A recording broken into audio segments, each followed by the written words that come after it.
All right. Hey, everybody, Economic Ninja. Let's talk about gold today. How many of you are buying gold? I'd love to have you hashtag gold down below if you're buying it. I haven't bought it for a little bit of time. I've actually done my allocation, waiting for it to pull back a little bit, but it doesn't look like that's coming anytime soon. This story is really interesting. Out of Zero Hedge, it's entitled that central banks are buying gold, or their gold buying expected to remain hot over the next several years. And again, I've told you this before, I do what central banks do because people like Warren Buffett, I do what they do.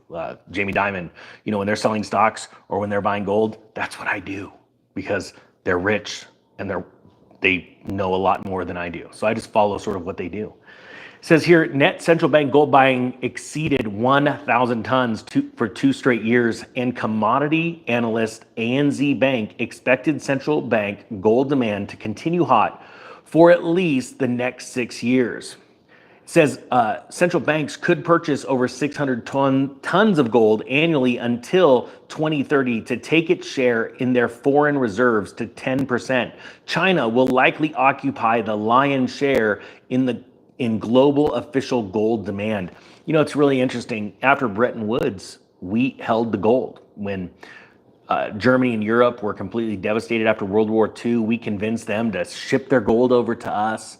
We become the reserve currency, and we were going to hold their gold for safekeeping. Not a lot of people remember, and let me know down below if you do, around 2014, if my memory serves me right, Germany sent a delegation, a handful of politicians, to come and ensure that the gold that they had put on reserves were here, actually physically here, because they asked for their gold back. And the central bank said, yeah, no problem, we'll get it back to you. It should take around 7 years to get back to you. And they were shocked. So they sent this delegation here. They came back screaming to their parliament, the gold's gone. They don't have our gold. And it got real quiet after that because I believe that we saw a very secret deal set up between our central bank and Germany's. And they just wanted to dust that under the rug. The fact of the matter is, central banks know what's going on. They're trying not to spook the markets, and they're picking up gold slowly, the right way. They're not panicking in. They're not, trying to grab it off the markets, off the streets. And the sad thing is, very few people understand this, why they're doing it. And they do understand that gold will be at a much higher value in the future than it is today. And quite frankly, every time I talk to people that are complete lunatics, and I mean lunatics because they're educated idiots. They've got some fancy degree, or let's say they've got some money in their pocket and they think they're all that. They know nothing about monetary history. They know nothing about current monetary policy.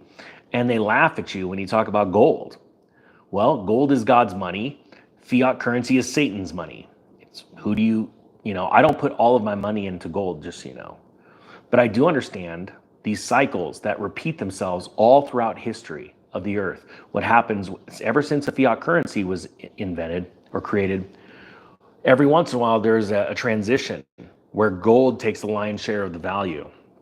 The fiat currency goes down. That's when it usually gets more colorful. It's why in the Wizard of Oz, the horse of a different color was running around in the Emerald City, because they just keep changing the colors of money.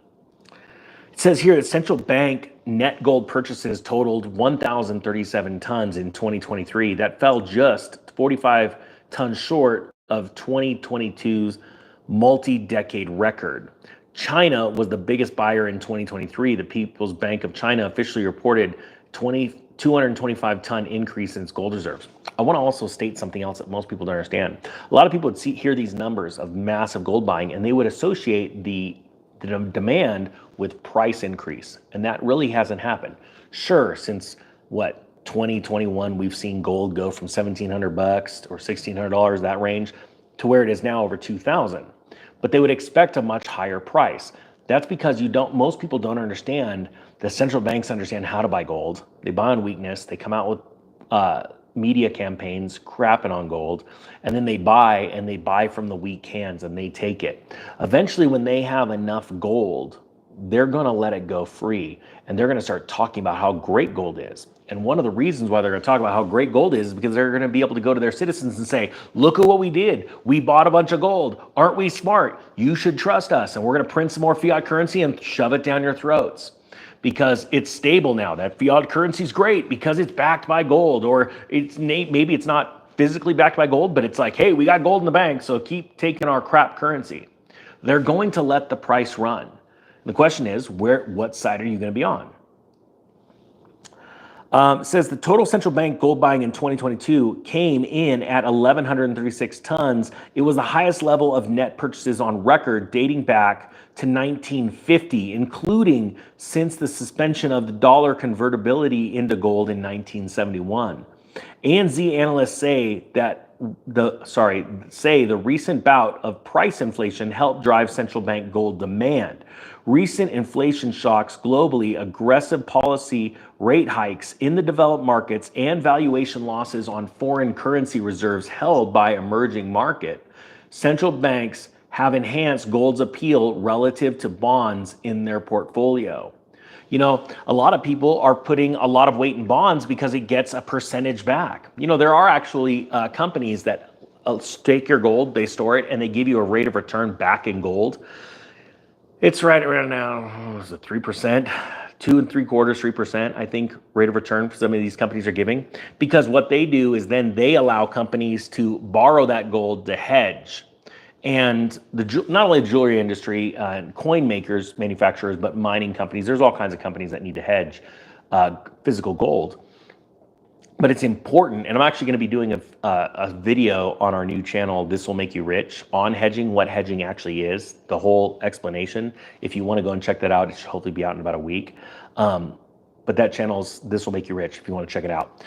My point being is this. There are a lot of people that are looking at bonds and how attractive they are at 10-year bonds, 4.2% right now. But it's only because a 10-year bond hasn't paid crap for the last 20 years, all right? The good news is 10-year bond's gonna be much higher in the future. I think it could come down a little bit this year going into the election, but it's gonna be much, much higher because our currency is collapsing. Not only that, as other central banks are buying gold, you notice that the US isn't in this list. The United States isn't buying gold. Matter of fact, I don't believe they even have the gold that they say they have. I believe our government is straight up corrupt and lying. Exactly why Germany sent that delegation back in 2014 when they said, yeah, we'll give you your gold back. It'll take 7 years. We'll get it. We'll get it back. Because they leased it out. Contractually obligated to hold on to it. This is not a joke. Now, I don't buy gold for my gold to value in crazy, percentages overnight, even next year. I started investing in gold and silver I love more than gold, honestly. But I didn't buy it. I used to buy it for those crazy gains. Those never happened. But I started to understand wealth creation, wealth building, and stacking those ounces. And then over time, as the pile grew, the amount grew, plus the dollar amount went up, I saw that wealth go up exponentially. Now, wealthy people do know this. Once they own gold, you can loan it out. You can borrow against it as well. Wealthy people borrow against their assets. They don't sell them. People that are poor-minded, have poor-minded mindsets, they sell things to get increase. Wealthy people either work harder or go and take loans against their assets, keep their assets, and then that money that they borrowed against the assets, the cash they got, they have that going and making money as well.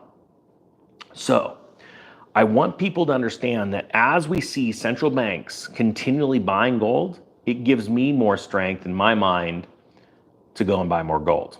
All right. But again, I don't put all of my money into one asset class. That'd just be moronic. I mean, look at this. If I would have put all of my gold since I started the channel, which was almost 4 years ago, in gold, and I didn't separate it between gold and Bitcoin, look at where I would have been now if I just had the gold. The gold would have went up, $300-400 an ounce since I started this channel. The cryptocurrency that I purchased has gone up well over 100%. Actually, it's up 200% now. So my point being is this. It's good to diversify. Hope you guys are having a great day. #gold if you are buying gold, and I will see you later. The Economic Ninja is out.